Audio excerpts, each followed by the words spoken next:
Friends, हमारे देश में अनगिनत त्योहार मनाए जाते हैं और हर त्योहार हमें नई एनर्जी देता है।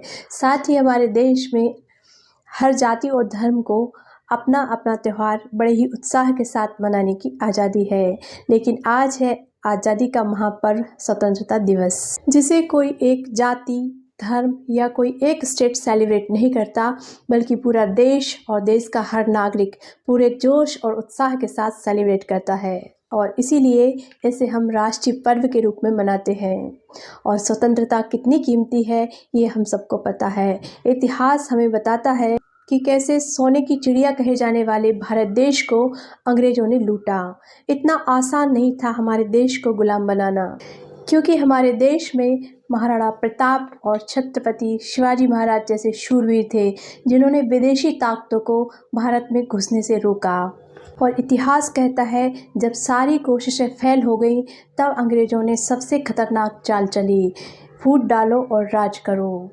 यानी कि हम भारतीयों को उन्होंने जाति, धर्म और संस्कृति के नाम पर लड़ाना शुरू कर दिया। हम आपस में ही लड़ने लगे और वो उनकी चाल में कामयाब हो गए, जिससे कि भारत को 200 साल तक गुलाम रहना पड़ा। बिल्कुल सिंपल तरीके से, जैसे कि अगर एक परिवार को तोड़ना हो तो उस परिवार के सदस्यों को आपस में भिड़ा दो, परिवार बिखर जाएगा। अगर समाज को तोड़ना हो तो आपसी मतभेद करा दो, समाज बिखर जाएगा। और अगर किसी देश को तोड़ना हो तो बहुत आसान है, उस देश के लोगों को जाति, धर्म, भाषा, संस्कृति इन सब के लिए आपस में लड़ा दो। ठीक वैसे बचपन में जो कहानी हमने पढ़ी थी कि लकड़ी के एक बंडल को अगर एक साथ तोड़ा जाए तो वो आसानी से नहीं टूटता, लेकिन एक एक करके लकड़ियों को तोड़ा जाए तो आसानी से तोड़ा जा सकता है। ठीक वैसे ही अंग्रेज़ों ने चाल चली और हमें अपने ही देश में गुलाम बना कर रखा, जहां हमें ना कुछ बोलने की आज़ादी थी, ना अपनी बात कहने का हक।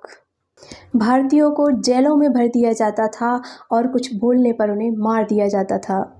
और वापस आज़ाद होने के लिए हमें 200 साल लड़ना पड़ा, और उसके लिए भी सबसे ज़रूरी हमें फिर से एक होना पड़ा। और किसी एक के बलबूते हम आज़ाद नहीं हुए। ना जाने कितनी बहनों ने अपने भाई और कितनी माँओं ने अपने बेटे हंसकर कुर्बान कर दिए, ताकि जीता रहे हिंदुस्तान हमारा।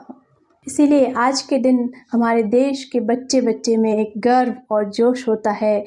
हमारे वे पूर्वज जो हंसते हंसते देश के लिए मर मिटे, उन्हें हम आज के दिन कृतज्ञता ज्ञापित करते हैं। आज़ादी के लिए पूरा देश एकजुट होकर लड़ा।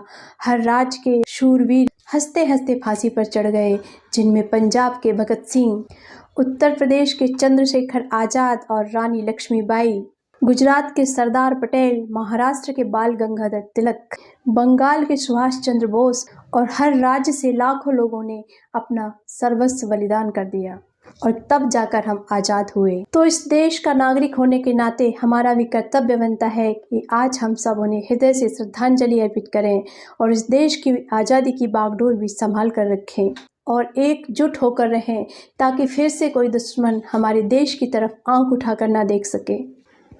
बस यही कहना था कि हम फिर से वही गलती ना दोहराएं, जिसकी वजह से हमारे देश में ही हमें 200 साल तक गुलाम बनकर रहना पड़ा। अगर आज हमें जाति, धर्म और भाषाओं के नाम पर तोड़ा गया तो इसका फ़ायदा फिर से कोई तीसरा विदेशी उठाएगा, और इतनी समझ हमें रखनी होगी। आज हम अपने घरों में सुकून से सो पाते हैं और ऑफिस में बैठकर आराम से काम कर पाते हैं, वहीं देश की सीमा पर खड़ा एक सैनिक हमारे लिए जाग रहा होता है। वो एक कभी नहीं सोचता कि कौन हिंदू है, कौन मुसलमान है, कौन पंजाबी बोलता है, कौन गुजराती बोलता है और कौन मराठी है। वो सिर्फ इस देश के लिए, इस हिंदुस्तान के लिए जीता है, और सिर्फ एक हिंदुस्तानी होने के नाते हर समय अपने सीने पर गोली खाने के लिए तैयार खड़ा रहता है। और हम सबका भी कर्तव्य है कि देश के उन सिपाहियों का एक होकर हम हौसला बनाए रखें, एकजुट होकर रहें। भाषा, धर्म और जातियों के नाम पर आपस में जहर न घोला जाए, ताकि जिन्होंने इस देश के लिए अपना सब कुछ लुटा दिया, उन्हें भी फक्र हो कि इस देश की आज़ादी की बागडोर सुरक्षित हाथों में है। और विविधता में एकता हमारे देश की शान है। हम सब धर्मों के त्योहार और संस्कृति आपस में मिलकर मनाते हैं। इसीलिए तो हमारे देश को कहते हैं सारे जहां से अच्छा हिंदोसिता हमारा, हम बुलबुलें हैं इसके ये गुलसिता हमारा। जय हिंद, जय भारत।